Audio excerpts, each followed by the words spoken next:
సిద్దిపేట జిల్లా గజ్వేల్ పట్టణంలోని మాజీ ఎమ్మెల్యే నర్సారెడ్డి నివాసంలో జిల్లా కాంగ్రెస్ పార్టీ అధ్యక్షులుగా నియామకమైన అంక్షారెడ్డిని జిల్లా ఉపాధ్యక్షుడు మహమ్మద్ సమీర్ ఘనంగా సన్మానించారు. ఈ సందర్భంగా ఆయన మాట్లాడుతూ ప్రభుత్వ సంక్షేమ పథకాలు ప్రతి గడపకు చేరే విధంగా పార్టీ కార్యకర్తలు పనిచేయాలన్నారు. రాహుల్ గాంధీ పిలుపుతో అంక్షారెడ్డి పార్టీ కోసం పనిచేశారని, నియోజకవర్గంలో ప్రతి గ్రామాన్ని సందర్శించారని చెప్పారు. గజ్వేల్ ఎమ్మెల్యే కేసీఆర్ ప్రజలకు అందుబాటులో లేకపోవడంతో ఎమ్మెల్యే వైఖరిపై సిద్దిపేట జిల్లా కేంద్రం నుండి రాజ్భవన్ వరకు ఆమె చేపట్టిన పాదయాత్రకు విశేష స్పందన రావడం జరిగిందన్నారు. మాజీ ఎమ్మెల్యే నర్సారెడ్డి సహకారంతో అంక్షారెడ్డి రాజకీయాల్లో పనిచేస్తున్నారని, ఆమె సారథ్యంలో స్థానిక సంస్థల ఎన్నికల్లో కాంగ్రెస్ పార్టీ విజయం కోసం జిల్లాలోని ప్రతి కార్యకర్త పనిచేస్తాడని ఆయన తెలిపారు.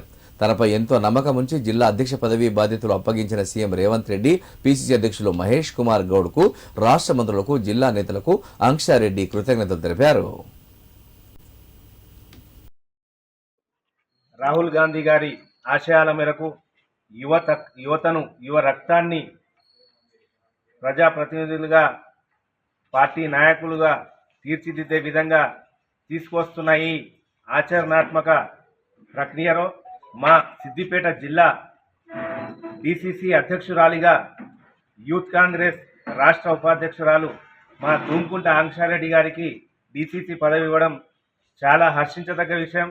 ఎందుకంటే ఈరోజు తన స్వంత కాళ్ళపై ఒక మాజీ ఎమ్మెల్యే కూతురుగా కాకుండా యూత్ కాంగ్రెస్ కార్యకర్త నుంచి మొదలుకొని యూత్ కాంగ్రెస్ జిల్లా అధ్యక్షురాలిగా, అక్కడి నుంచి రాష్ట్ర స్థాయిలో గుర్తింపు పొంది రాష్ట్ర యువజన కాంగ్రెస్ ఎన్నికల్లో తనదైన ముద్ర వేసుకొని ఉపాధ్యక్షురాలుగా గెలుపొంది ఆనాటి నుండి ఈ రోజు వరకు ఎన్నో ఉద్యమాల్లో, ఎన్నో ప్రజా సంక్షేమ కార్యక్రమాల గురించి ప్రజలకై ఎన్నోసార్లు గత ప్రభుత్వంలో కొట్లాడి ఎన్నో కేసులను ఎదుర్కొని ఈరోజు ఈ స్థాయికి రావడం అనేది మాకెంతో గర్వించదగ్గ విషయం.